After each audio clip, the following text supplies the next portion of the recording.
आज का टॉपिक है मोल एंड एवोगाड्रोस नंबर। ये दोनों बेसिक टॉपिक हैं और काफी ज़्यादा पहले क्रिएट कर देते हैं पेपर के दौरान। Mole is defined as gram atomic mass और ग्राम मॉलिक्यूलर मास और gram formula mass of any substance, atoms, molecules, ions which contain 6.02 multiplied by 10 की power 23 particles. Mole represent the number of chemical entities in a fixed mass. जब हम मोल की बात कर रहे हैं तो हमें इस डायग्राम को समझना जरूरी है। यहाँ लिखा है 1 मोल ऑफ मैग्नीशियम Mg, उसका जो मोलर मास होता है वो होता है 24 ग्राम, यानी कि 24 ग्राम में होता है 1 मोल और 1 मोल के अंदर होते हैं कितने एटम्स? 6.02 मल्टीप्लाई बाय 10 की पावर 23 एटम्स। ये आयंस भी हो सकते हैं, एटम्स भी हो सकते हैं, मॉलिक्यूल्स भी हो सकते हैं, डिपेंड हो रहा है कि हम किस चीज़ की बात कर रहे हैं। मैग्नीशियम की बात हो रही है तो क्या आएगा? एटम्स आएगा। अगर हम जो है वाटर की बात करते हैं तो उसमें क्या आएगा? उसमें मोल्स आएंगे। और अगर हम NaCl यानी कि नमक की बात करते हैं तो उसमें आयंस आएंगे।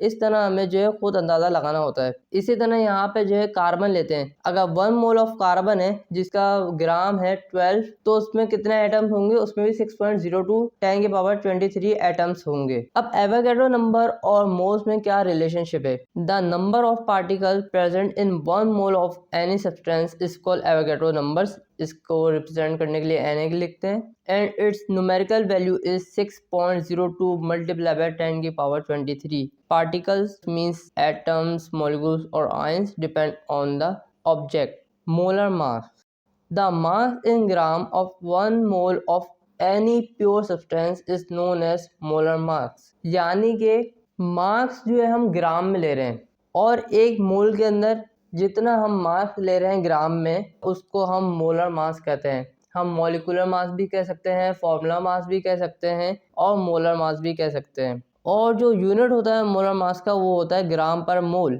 अगर मैं यहाँ पर मोल का फॉर्मूला लिखूँ तो मोल बराबर होता है mass in gram divided by molar mass. अगर मुझे मोलर मास चाहिए, molar mass is equal to mass in gram divided by mole. तो इसका यूनिट क्या हो जाएगा? ग्राम डिवाइड बाय मोल, ये इसका यूनिट हो जाएगा। अब ये जो बात थी ये मास की बात थी, यानी कि हम जो सॉलिड चीज़ की बात कर रहे हैं। लेकिन अगर हमारे पास गैस है जिस तरह हाइड्रोजन हुई तो उसके लिए क्या होगा? The volume of 1 mole of a gas at standard pressure 273 kelvin and pressure 1 atmosphere is referred as molar volume.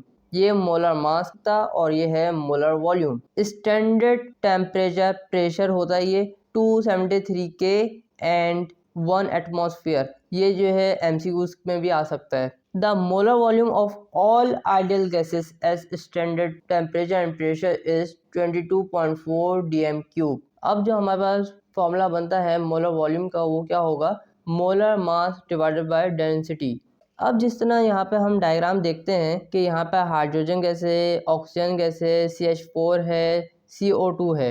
Hydrogen के आउटरमोस्ट शेल में एक इलेक्ट्रॉन होता है और उसके पास जो वैलेंसी होती है वो भी 1 होती है। तो वो अपने साथी के साथ जो है कंबाइन कर लेता है और कोवेलेंट बॉन्ड बना के जो है वो डाई एटॉमिक फॉर्म बना लेता है। इसी तरह जो ऑक्सीजन होती है उसको भी जो है 2 इलेक्ट्रॉन चाहिए होते हैं अपने आउटरमोस्ट शेल में, तो अपने साथी के साथ जो है डबल कोवेलेंट बॉन्ड बना लेती है और डाई एटॉमिक गैस बन जाती है।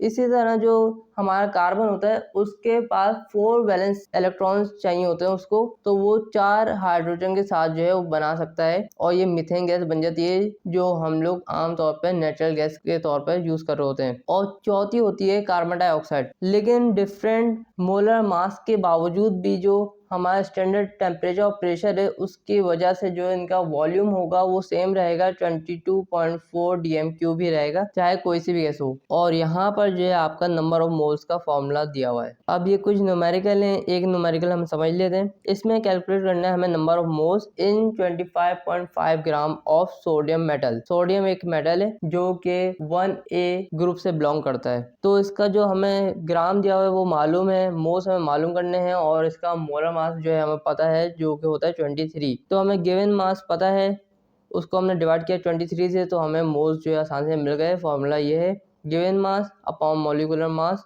तो हमें मोल्स मिल जाएंगे। इसी तरह नेक्स्ट जो है calculate the mass of 3.25 moles of water. तो वाटर का हमें मोलर मास पता है 18 होता है, हमें जो नंबर ऑफ मोल्स गिवंस है। तो मास के लिए हम क्या करेंगे, नंबर ऑफ मोल्स को जब हम मल्टीप्लाई करेंगे मोलर मास से तो उसका आंसर जो है हमें आ जाएगा। तो आज का टॉपिक हम यहीं तक रखते हैं। अल्लाह हाफिज़।